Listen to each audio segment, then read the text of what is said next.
Pessoal, tudo bem? Prosseguindo aí no nosso estudo do direito. Na aula passada, nós estudamos um pouquinho sobre a jurisprudência, verificamos a questão da judicialização, do ativismo, o grau de liberdade do magistrado, né? Se o magistrado ele tem uma liberdade ampla ou uma liberdade restrita, o meio termo, e principalmente a importância da jurisprudência, a importância do estudo dos precedentes para que a gente chegue e consiga pelo menos evoluir, né? Seja em termos acadêmicos ou em termos profissionais. E, muito importante também, na aula anterior nós vimos que a jurisprudência, a despeito de ser importantíssima para a evolução do direito, ela não é uma fonte, né? Principalmente no nosso Estado brasileiro, porque nós seguimos a tradição romano-germânica de civil law. Então, para a gente, é a lei que faz o direito. Diferentemente dos outros países de tradição common law, em que os precedentes possuem uma força vinculante muito mais forte. A exemplo do que acontece naquele seriado, né, de advogado, o Suits. O Suits, episódio sim, episódio não, eles resolvem casos cotidianos, né, casos, por exemplo, agora em 2020, 2019, se baseando em precedentes antigos, de 1960, 1950, 1980, só para a gente ter uma ideia de que a jurisprudência, o entendimento judicial lá nos Estados Unidos e em todos os outros países de tradição common law são muito mais fortes. Então, para eles, a jurisprudência faz direito. Para nós, não. A jurisprudência, ela interpreta a lei à luz do caso concreto. Perfeito? Na aula de hoje, nós vamos discutir um pouquinho mais, né? A gente vai avançar no conteúdo, comentando sobre a doutrina, depois sobre os procedimentos de integração e, por fim, nós vamos entrar na codificação. Vamos começar primeiro pela doutrina, até porque, pela lógica, né, a gente estudou as fontes, né, a fonte formal imediata, a lei, fonte formal mediata, os costumes, e aí depois nós estudamos a jurisprudência e agora vamos entrar discutindo um pouquinho mais sobre a doutrina. A doutrina, pessoal, ela todos nós sabemos que o direito ele é um conjunto de regras e princípios, né? Todos eles, tanto essas regras quanto esses princípios, são assentados por conceitos e institutos, conceitos e institutos jurídicos. A doutrina, nesse particular, ela é composta por estudos, né, de pessoas que vivenciaram o direito, vivenciam o direito e possuem uma expertise muito grande. Então, elas estudam e elas criam teorias sobre o direito. Ela serve, a doutrina, tanto a doutrina antiga quanto a doutrina atual, ela serve para interpretar e sistematizar as normas vigentes. Interpretar, né, quando a gente fala na função doutrinária de interpretação, o doutrinador, o jurista, ele vai pegar aquela lei e ele vai explicar, nas palavras dele, o que aquela lei quis dizer, o que aquela lei, ou o que ela diz, ou o que ela quis dizer, qual foi o sentido, qual é a amplitude dela, né? E, em segundo plano, sistematizar essas normas. Quando a gente fala em sistematizar, portanto, é uma organização. Então, o doutrinador ele vai organizar, né, ele vai colocar em ordem, ele vai sistematizar as normas para que aí sim ele consiga fazer o papel de interpretar adequadamente.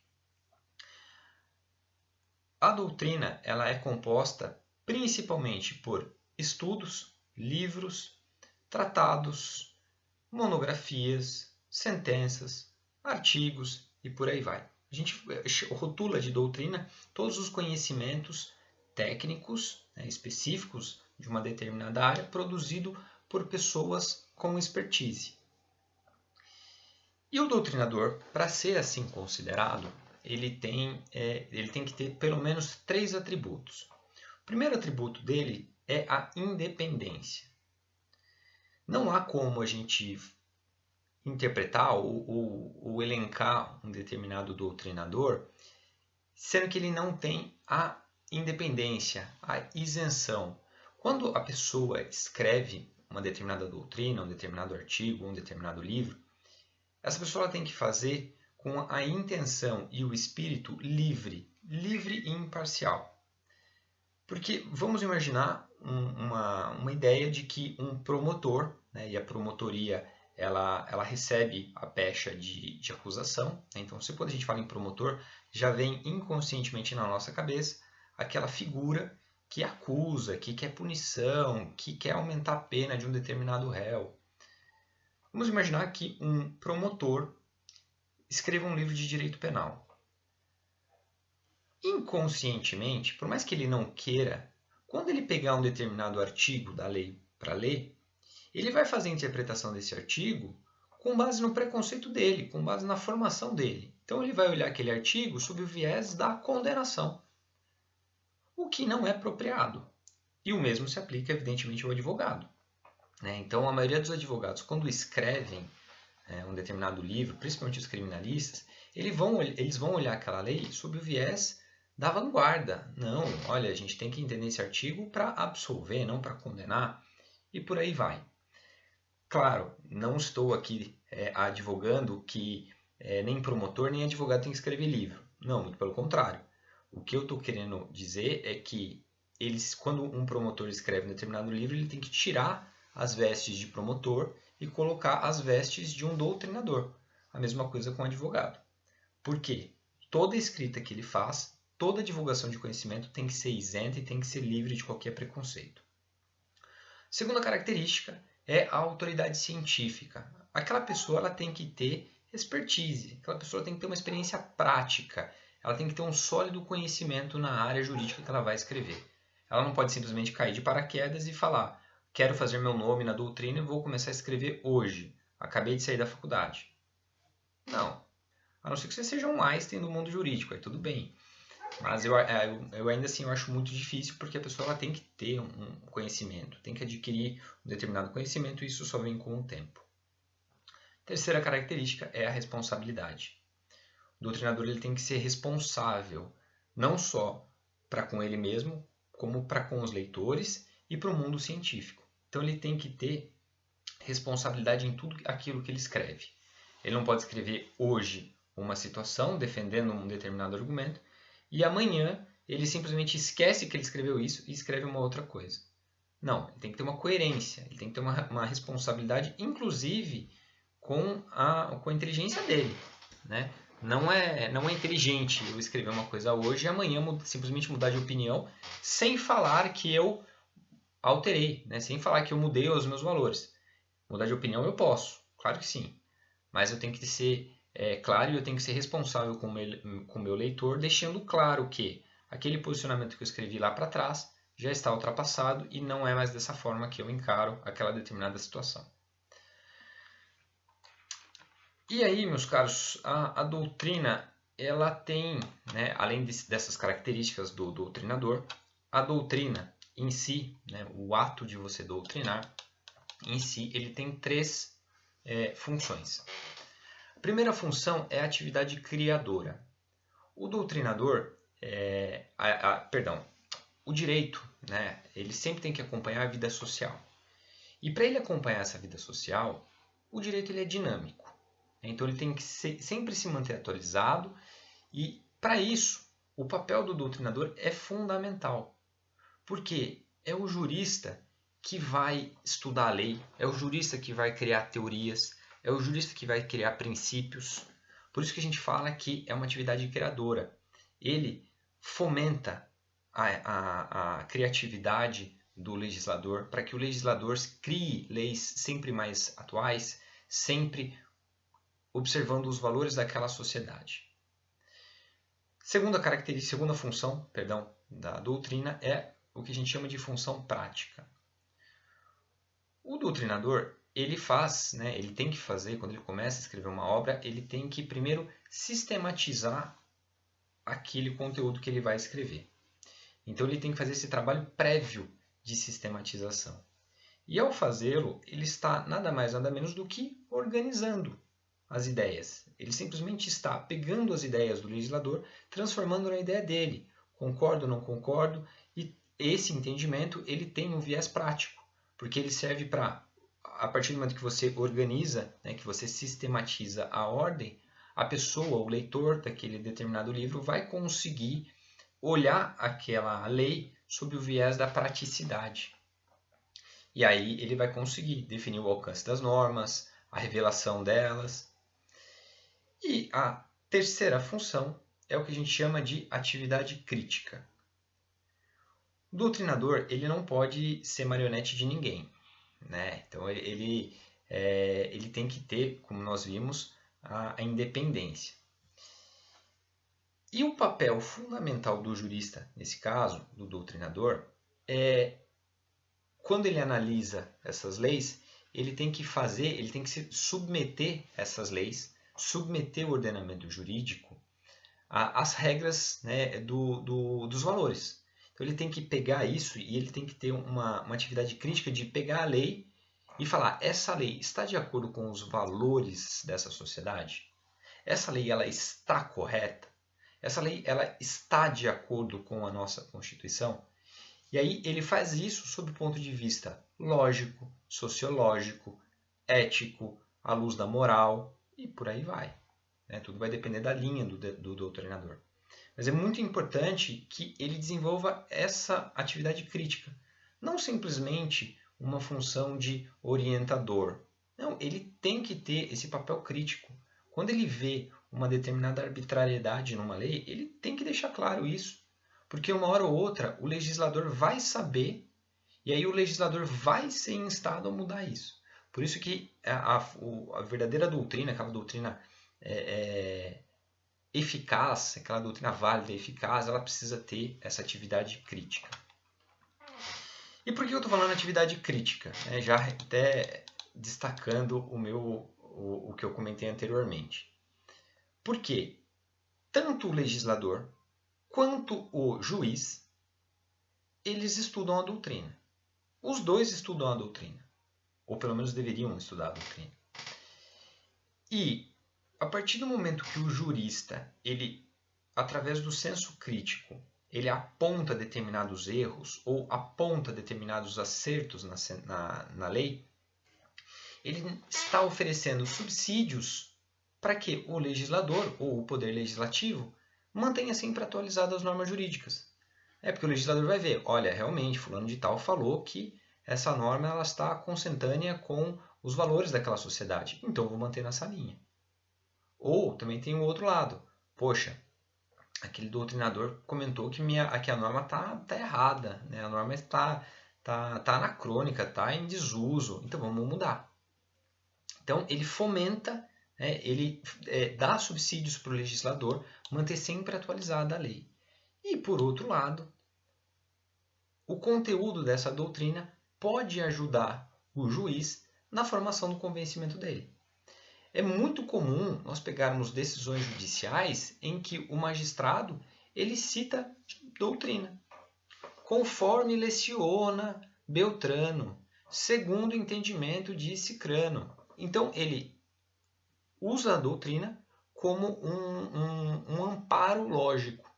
Ele parte, o juiz ele cria a decisão usando como amparo, ou usando como uma bengala, né, por assim dizer, a doutrina. Então é muito importante o papel dessa doutrina, dos doutrinadores independentes e com expertise.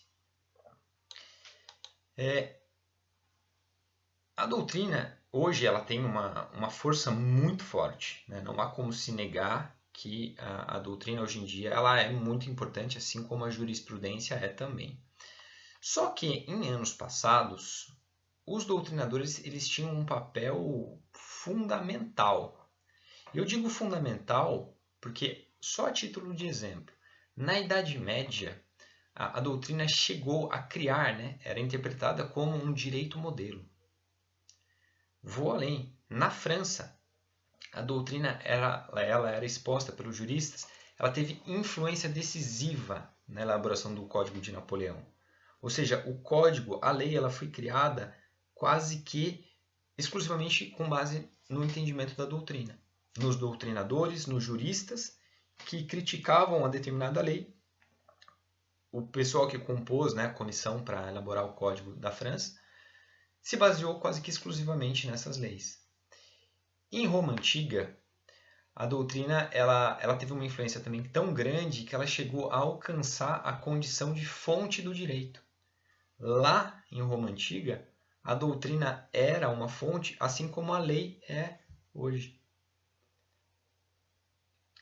E a gente tem vários outros casos. Eu poderia passar horas aqui comentando com você sobre esses casos, mas o que eu quero deixar claro é que, historicamente, a doutrina ela teve um papel sensacional, um papel muito importante, não só na formação de leis, como principalmente na consolidação do próprio direito. E aqui no Brasil, em 1965, foi criado um anteprojeto, né, esse anteprojeto chamado Lei Geral de Aplicação das Normas Jurídicas. Então, em 1965, um jurista, convocado pelo governo brasileiro, preparou um projeto de lei, né, e esse projeto era justamente isso, projeto da Lei Geral de Aplicação das Normas Jurídicas. E aí, nesse projeto que foi recusado, destaco, esse projeto ele foi recusado, o governo brasileiro entendeu que não era cabível, que não era oportuno, mas foi cogitado, na década de 60, aqui no Brasil, que a doutrina fosse considerada uma fonte do direito.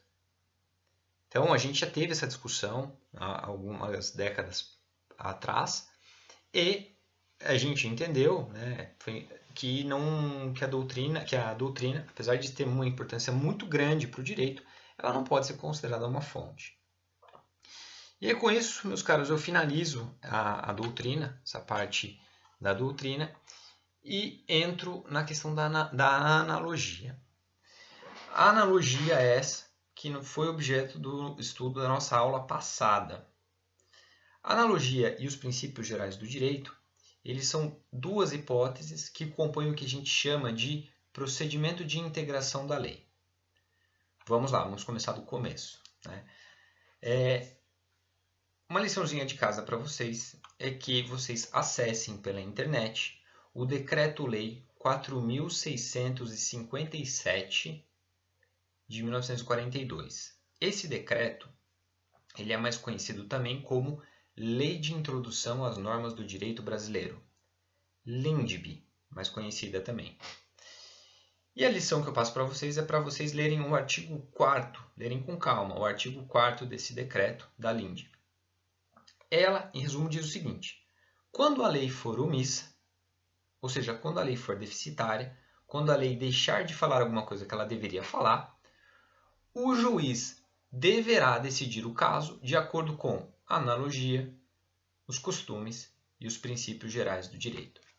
Os costumes nós já estudamos lá nas fontes e nós notamos que os costumes eles de fato integram a fonte do direito, só que integram a fonte formal mediata, né? Fonte formal mediata. Então, nesses próximos minutos, nós vamos focar o nosso estudo na analogia e nos princípios gerais do direito. Recapitulando, portanto, o artigo 4º da LINDB, ele fala que quando a lei for omissa, o juiz vai decidir o caso com base, primeiro, na analogia, segundo, nos costumes e terceiro, nos princípios gerais do direito. A analogia e os princípios gerais do direito, nessa ordem, tá? Eles são institutos que integram o direito. Por que eles integram o direito? Porque tanto a analogia quanto os costumes, eles suprem a ausência da lei. Então, em um caso em que a lei deveria dizer alguma coisa e não o faz, o juiz, para resolver um caso concreto, ele vai se valer da analogia e dos princípios gerais do direito. Vou começar falando, né, os dois, muito importante destacar, não são fontes, tá? Eles não são fontes do direito, diferentemente do costume. O costume é. a analogia e os princípios gerais do direito não são fontes, porque eles não formulam a norma jurídica. Eles apenas orientam o aplicador. Então, eles têm um papel de mero orientador. E eu vou começar, como eu tinha prometido para vocês, falando sobre a analogia. Tá? Vou começar a analogia e depois eu vou para os princípios gerais.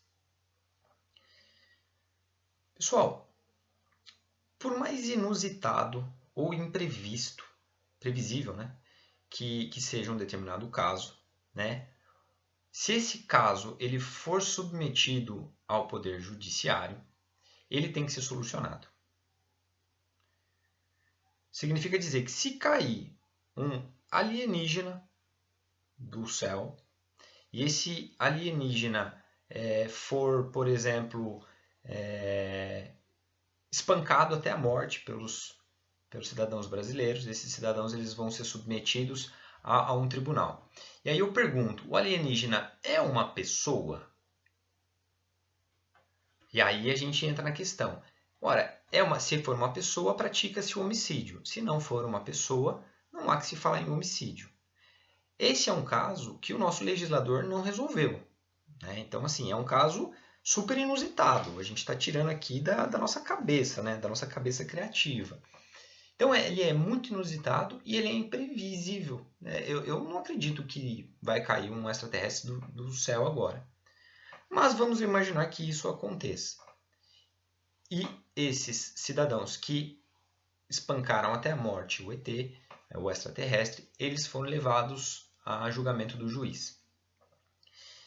O juiz ele não pode falar, eu não vou julgar porque a lei não fala nada. Eu não vou julgar porque eu não sei. O juiz ele não pode fazer isso. E ele não pode por uma regrinha muito simples, o artigo 140 do Código de Processo Civil.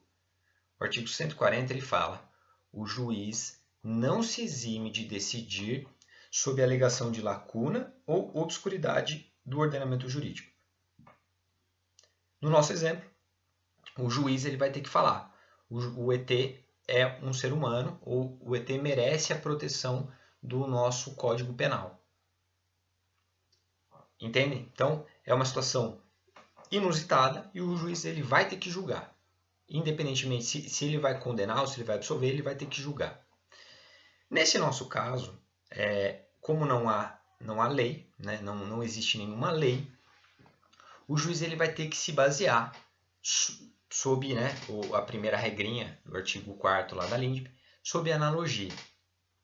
Então, na ausência de lei que resolva o caso, o primeiro método de integração que o juiz vai ter que fazer para fundamentar a decisão dele é usar a analogia. E a analogia ela tem um conceito muito simples, que é o seguinte. O juiz ele deve utilizar a solução indicada pelo legislador em um caso semelhante para resolver aquela situação que não foi contemplada pela lei. Não sei se ficou claro, mas o uso da analogia, quando o juiz usa a analogia, ele vai ter que pegar uma situação semelhante em que nessa situação a lei resolveu. Então o juiz ele vai pegar essa situação e vai aplicar para uma outra situação cuja lei não contemplou, cuja lei não resolveu. Então ele simplesmente vai emprestar o raciocínio, ou simplesmente vai emprestar a interpretação que a lei deu para um caso e vai aplicar em outro. O ponto de partida da analogia, ou melhor, a razão de existir na analogia ora, aonde existe uma razão, deve-se aplicar a mesma disposição legal. Se os casos eles são semelhantes, por que eu não posso usar a interpretação que a lei deu para esse caso nesse aqui? É uma coerência do sistema jurídico. A analogia nada mais ou ela nada se baseia na coerência do ordenamento jurídico. O que ela pretende fazer poxa, se a gente tem a mesma razão, por que eu não posso usar um para o outro? Né? Vai ajudar. Perfeito? Um exemplo um pouco um pouco mais real do que esse do ET, é o caso do direito de greve. Se nós abrirmos a Constituição Federal no artigo 7º, nós vamos verificar que o direito de greve é uma garantia constitucional. Então, todos os trabalhadores, eles possuem esse direito de entrar em greve. Até aí tudo bem. Só que essa garantia ela precisa ser regulamentada por uma lei ordinária. Né? A gente sabe que a gente tem direito à greve. Só que como essa greve vai ser exercida, por que ela vai ser exercida, como ela vai ser exercida, é regulamentado por uma lei ordinária. Essa lei, ela existe, só que ela regulamenta só as greves de funcionários da iniciativa privada. Tá? É a Lei 7.783, 7783 de 89. Essa lei, ela, como eu estava falando, ela só disciplina a greve de funcionários do setor privado. E aí eu pergunto, funcionário público não pode entrar em greve então? Ué, não tem lei? Não tem lei regulamentando? Esse caso foi submetido à análise do Poder Judiciário, e o Poder Judiciário, numa decisão, e o STF, né, o Supremo Tribunal Federal, numa decisão que, no meu entendimento, foi muito acertada, ele falou que aplica-se analogicamente, logo, aplicando a analogia, eu entendo que os funcionários públicos podem entrar em greve aplicando analogicamente a Lei 7783. Então ele fez uma aplicação analógica. Ora, se essa lei trata do direito de greve, mas não tem nenhuma lei que fala desse caso aqui, são razões, não é? Não são casos semelhantes, não são casos parelhos, eu vou usar a mesma lei. Foi o que o STF fez. Então é o exemplo talvez mais claro de analogia que eu poderia dar para vocês agora nessa nossa disciplina. Tá? Feito isso, encerro a analogia e entro nos chamados princípios gerais do direito. Nós vimos que os princípios gerais eles também são um instituto, né, de procedimento de integração das normas. Por quê? Vamos lá. O juiz, quando ele vai julgar um caso, ele primeiro tem que se basear na lei. Então ele vai lá na lei. Tem lei? Tem lei? Não, não tem lei. Tá, puxa, não tem lei, beleza. Então, já que não tem lei, eu vou buscar os costumes, né? Porque é fonte imediata. Os costumes. O costume daquela sociedade me ajuda a resolver o caso? Puxa, não me ajuda. Bom, tá, não me ajuda, beleza, então eu vou para a analogia, né? Analogia também não vai me ajudar. Analogia também não vai resolver. E agora, o que eu faço, eu como juiz? A lei não me ajudou, a analogia não me ajudou, os costumes não me ajudaram. Para onde eu vou? Princípios gerais do direito. Ele, meus caros, é o último elo. Tá? Ele assim, é a última razão. Por que eu falo que é a última razão? Porque ele te dá ele te abre um leque gigantesco. Os princípios gerais do direito, você tem tanto fundamento para deferir um pedido, como fundamento para indeferir o pedido. Você pode usar o que você quiser. Fica a critério do magistrado. Por isso que ele não precisaria de um quarto ou de um terceiro procedimento de integração. Porque ele pode e ele vai resolver com base nos princípios gerais do direito. Eles são a última instância. Então, é o critério, né, talvez o critério de julgamento para casos que não foram consagrados na legislação e que a sociedade, a comunidade lá não se importou de criar um determinado costume. Ele é o campo mais dilatado do direito. E vocês têm que concordar comigo. A partir do momento que eu falo princípios gerais do direito, eu posso usar qualquer princípio. Posso usar o princípio da legalidade, posso usar o princípio da isonomia, posso usar o princípio da dignidade humana, posso usar o princípio da função social da propriedade, posso usar tudo. Por isso que ele é um campo dilatado do direito. E ele é tão abrangente, mas tão abrangente, e notem que o código ele não usou princípios específicos do direito. Ou ele não usou princípios gerais específicos da área. Ele não falou isso. Ele falou princípios gerais do direito. Ponto. Acontece que existem dois entendimentos na doutrina que eles se digladiam. Uns falam, não, o juiz tem que usar os princípios gerais. E tem outra corrente que fala, não, tudo bem, ele pode usar os princípios gerais? Pode, mas ele é aconselhável que ele resolva com base em princípios específicos, né, destinados de um determinado ramo.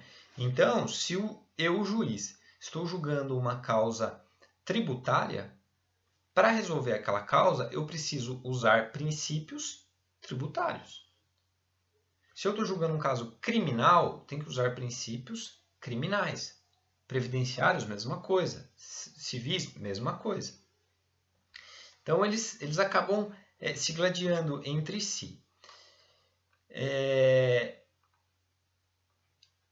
Eu entendo, né, que os princípios eles têm que ser, né, na medida do possível, até para a gente não abrir um leque muito grande para o juiz, porque isso é um risco, né? Se a gente pegar talvez um juiz mal intencionado, ele pode, com base nos princípios gerais, ele pode, pelo sim ou pelo não, ele pode dar qualquer tipo de decisão. Então, eu entendo que o ideal são ele privilegiar os princípios específicos, que são aqueles princípios da área, porque aqueles princípios foram criados para resolver conflitos daquela área. Então, nada mais justo do que a gente usar esses valores, usar esses princípios. Correto? E aí vocês até, se vocês se debruçarem direito sobre o tema, vocês vão ver o posicionamento dos juristas adeptos ao positivismo e outros adeptos ao justnaturalismo. Muito, muito bacana. Mas, sobre princípios gerais do direito, o que eu tinha para falar para vocês é, em resumo, isso.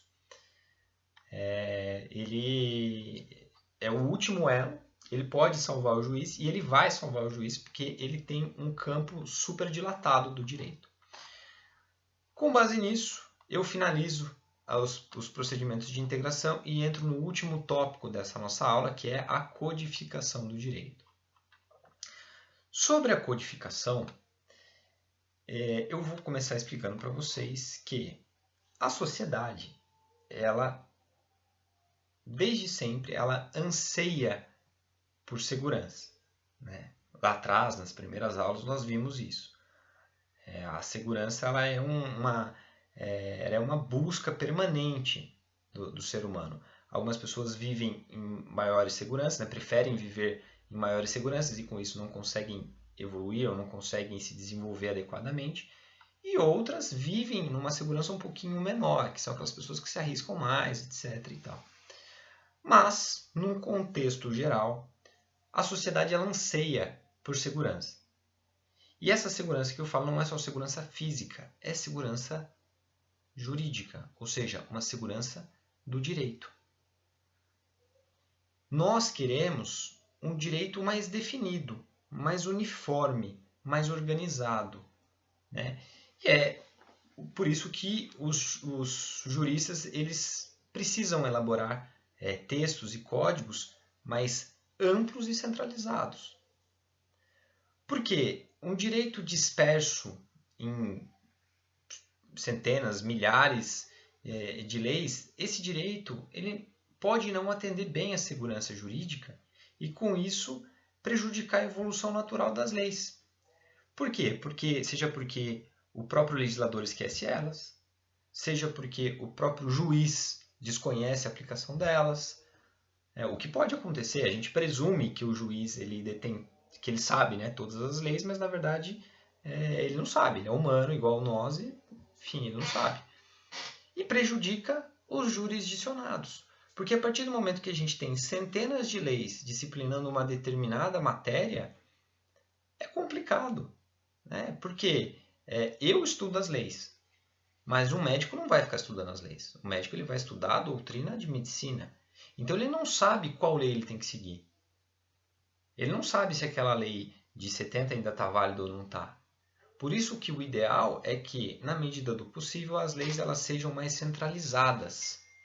Para que essa centralização a gente pelo menos saiba aonde buscar, o que buscar.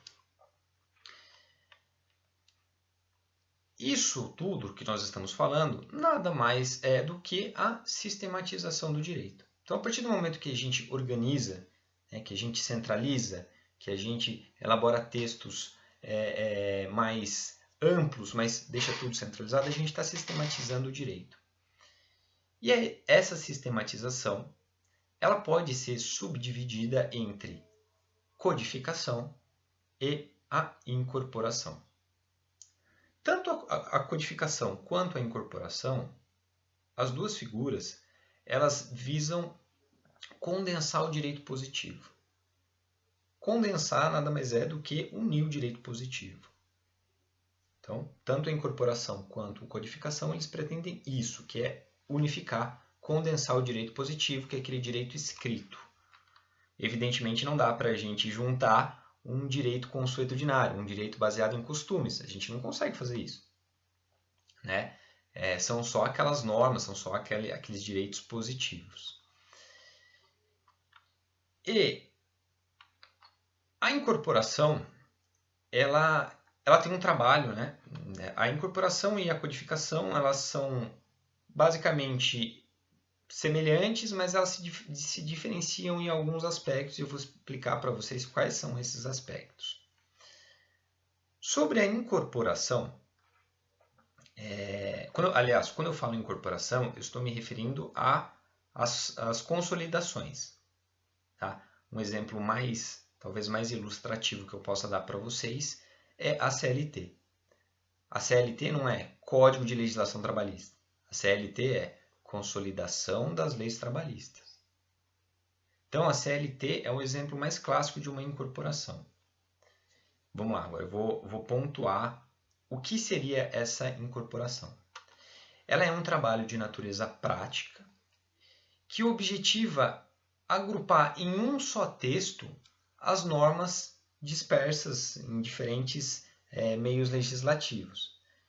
Então, o que faz, né, e foi até um exemplo que eu dei na live, é como se fosse um ímã. Tá? Então, a codificação, a incorporação, ela é um ímã, e aí esse ímã ele vai puxando as principais normas, os principais textos legislativos esparsos aqui, né, que estão espalhados aqui nesse ambiente, ela puxa para elas. Então, ela vai incorporando, ela vai consolidando essas normas em um único documento.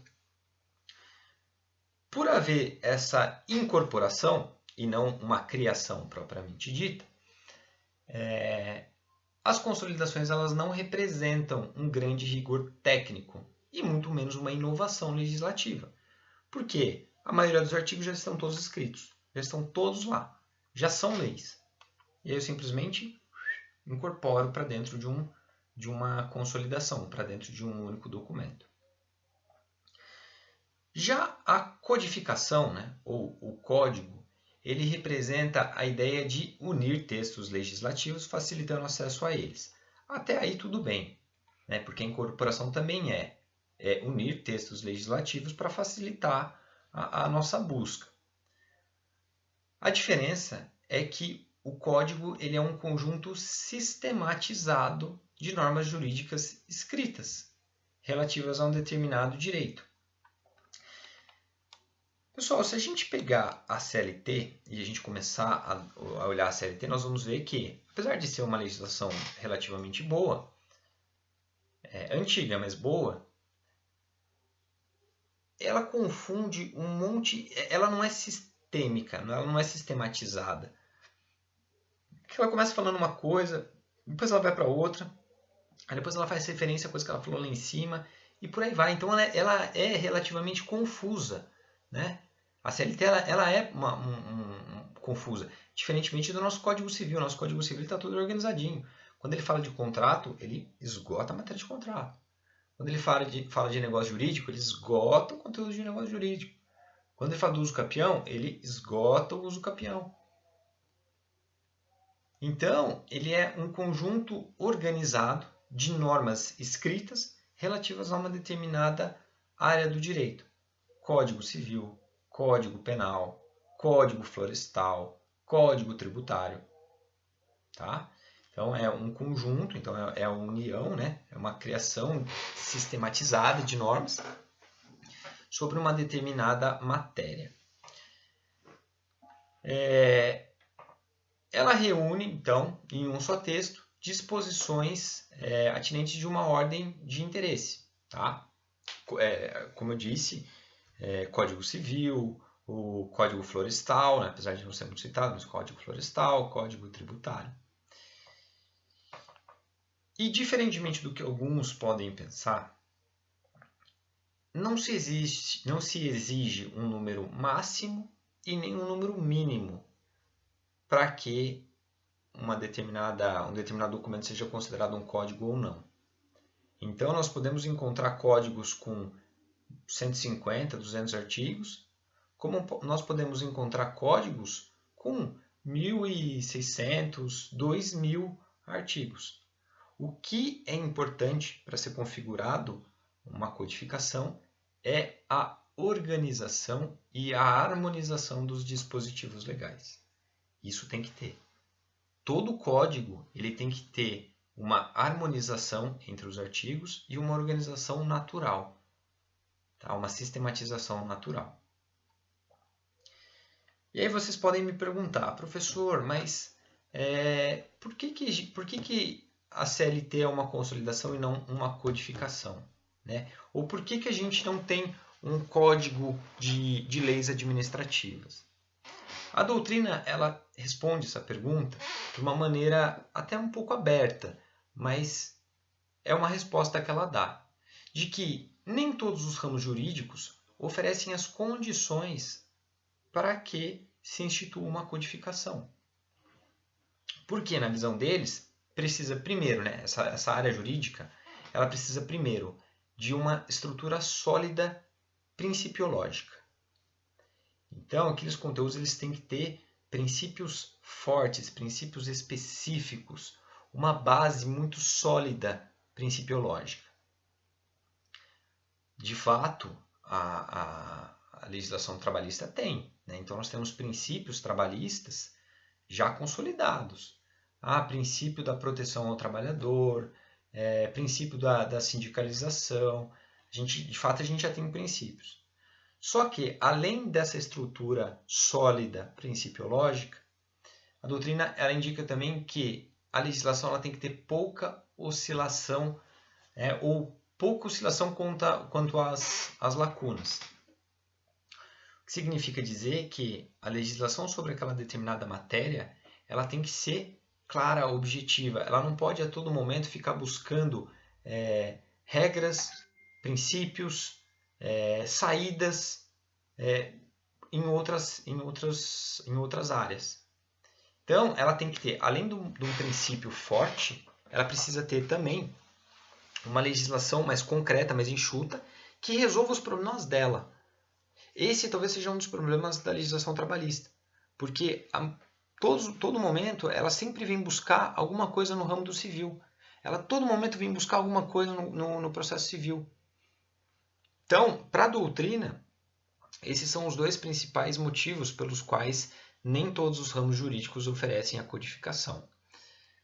Talvez, né, e esse é um pensamento pessoal, talvez hoje a CLT ela já esteja, né, o direito do trabalho já esteja em termos de se começar a discutir uma codificação das leis. Talvez sim, porque ela, apesar de ter muita oscilação, mas ela já tem mais ou menos algumas regras formadas. Né? Então, a CLT, depois com a mudança, ela começou a ter vários pontos em que começou a se legislar especificamente sobre as matérias trabalhistas, e não mais essa divergência. Busca conteúdo no Código Civil, busca lá na lei. Entende? Então, talvez, acho que os nossos legisladores podem começar a pensar a possibilidade de se codificar a legislação trabalhista. Historicamente, isso que eu estou falando da codificação não é recente. Isso já vem há muitos e muitos anos. Os mais notáveis códigos, né, quando a gente for falar em código, históricos, eu posso citar alguns para vocês. A exemplo do Código de Hammurabi, a legislação mosaica, né, que é a legislação toda baseada no povo hebreu de Moisés. Temos também a chamada Lei das 12 Tábuas, né, que apesar de ter a nomenclatura lei, ela pode ser considerada um código. Foi elaborada também, né, assim como as outras 3 anteriores, antes de Cristo. A gente tem o Código de Manu e a gente tem também o Alcorão. Né? O Corão, como também é conhecido, apesar de ser um livro jurídico, de ser um livro religioso, ele também possui alguns aspectos jurídicos. E até hoje ele é utilizado pelos muçulmanos. Então os muçulmanos eles se baseiam não só pela fé, mas também principalmente por princípios jurídicos que constam lá. Então esses são alguns dos exemplos mais clássicos de códigos notáveis que foram produzidos ao longo da nossa história mundial. No tocante à codificação um pouquinho mais recente, eu também posso citar algumas para vocês. Esses códigos, inclusive, eles foram utilizados para se basear na maioria das legislações, né, ou dos códigos dos grandes países.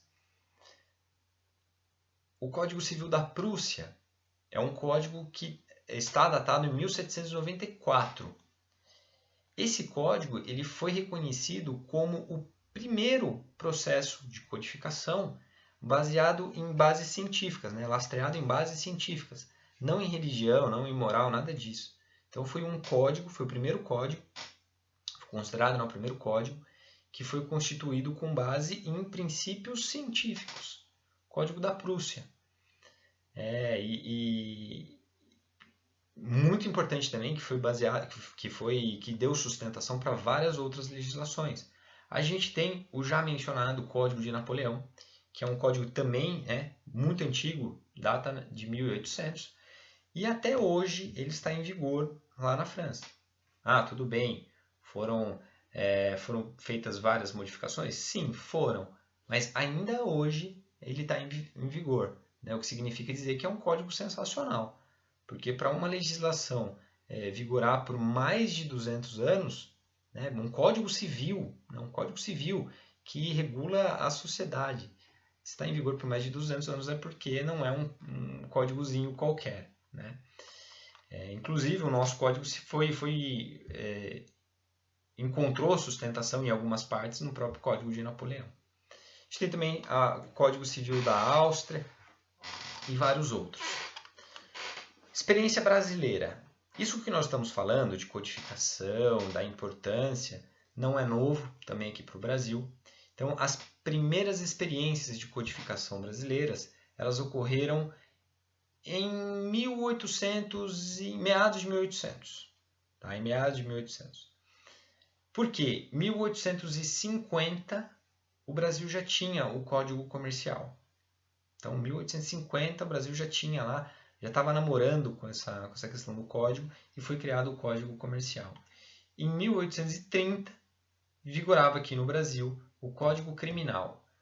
Notem, meus caros, que eu não estou falando Código Penal. Eu falei Código Criminal. E aí o Código Criminal, ele data de 16 de dezembro de 1830. O primeiro Código Civil, né, o primeiro Código Civil que regulou, que sistematizou, né, por assim dizer, sistematizou a legislação civil brasileira, ela começou a ser discutida muito antes de 1900. Né? Então, antes disso, vários juristas renomadíssimos apresentaram projetos para o governo federal, projetos de sugestão. Olha, sugiro isso, olha, sugiro aquilo outro. Muitos desses projetos não foram aceitos pelo governo federal. Um desses projetos, que não foi aceito, foi encabeçado por um jurista chamado Teixeira de Freitas. Esse jurista, ele foi, como eu disse, ele já prestava serviços para o governo, e aí o governo falou, olha, Teixeira, me faz um projeto sobre o Código Civil. E de fato ele fez, ele redigiu esse projeto e ele nomeou como, entre aspas, esboço de um código. Esse esboço de um código ele não foi aprovado, né, pelo Brasil, mas ele influenciou muito o Código Civil argentino. Então o Código Civil lá da Argentina teve uma mão inteira, né, de Teixeira de Freitas. Teixeira de Freitas, então, por conta desse trabalho, fundamentou, né, ou deu bases para a criação do Código Civil argentino. Mas aqui no Brasil não foi aproveitado. Foi aproveitado, sim, um anteprojeto criado também por um outro jurista sensacional chamado Clovis Bevilacqua. Clovis Bevilacqua, em 1916, né, ele teve todo um trabalho prévio, mas em 1916 o Congresso Nacional aprovou, com algumas mudanças, o projeto apresentado por ele, sendo conhecido também, né, ou como Código Civil, como Código de Bevilacqua, ou como Código Civil de 1916. Esse foi o primeiro código brasileiro. Apesar dele ter sido aprovado em 2016, a vigência dele foi prorrogada por um ano. Então, só passou a viger em 1917. Esse Código Civil, apesar de ser um código bom, né, que resolvia os problemas da sociedade, que atendia aos anseios daquela população brasileira da época, ele tratava, né, ele tinha um viés muito de individualista. E por motivos que a gente ainda não sabe quais, mas assim, depois de uns 20, 30 anos da vigência do Código Civil de 1916, o Congresso Nacional começou a se mexer para mudar o código. Então eles quiseram mudar o código. E em 1969, o governo federal convidou Miguel Reale para assumir a coordenação geral dessa comissão que substituiria o Código Civil de 1916. Então, desde 1969 foram feitos árduos trabalhos, árduos estudos, para que somente em 2002 se chegasse ao resultado almejado que foi hoje, né? Hoje vige a nossa relação civil, que é o Código Civil de 2002. Ele que substituiu a legislação de Bevilacqua. Diferentemente do Código Civil de 1916, o Código de 2002 ele trabalha sob 3 pilares, né? Ele é sustentado sob 3 pilares. O primeiro pilar é o da eticidade. O Código Civil ele consagrou a dignidade humana, a prioridade à boa-fé, a probidade, a retidão em vários artigos. Então, se a gente pegar o Código Civil, nós vamos ver vários artigos que fazem referência a esse cunho mais ético, a esse cunho mais probo, né, de boa-fé. Basicamente, assim, falando, sociedade, vocês precisam evoluir, né? Deixa o jeitinho brasileiro e vamos agir mais na base da eticidade. O segundo pilar é o da socialidade. O Código de 2002 ele prestigiou muito mais os valores coletivos, né? Diferentemente do Código Civil de 16, que eu falei para vocês, que tinha um viés mais individual. Esse ele prestigiou muito mais os valores coletivos. E, por fim, o terceiro pilar é o da operabilidade. O princípio da operabilidade, né, que rege o nosso código, a gente se inspirou bastante na legislação francesa, que é o Código Civil de Napoleão. Porque o Código Civil, em vários momentos, ele visa dar praticidade. Ele não é aquele código que fica só na base da teoria. Foi um código elaborado para resolver problemas, de fato para resolver problemas. Então foram criados leis e institutos justamente para colocar em prática, para serem colocados em prática. E aí com isso, meus caros, eu finalizo essa aula destacando para vocês que é possível, né, dentro do ordenamento jurídico brasileiro, a gente importar ideias e legislações de fora. É possível, não há problema.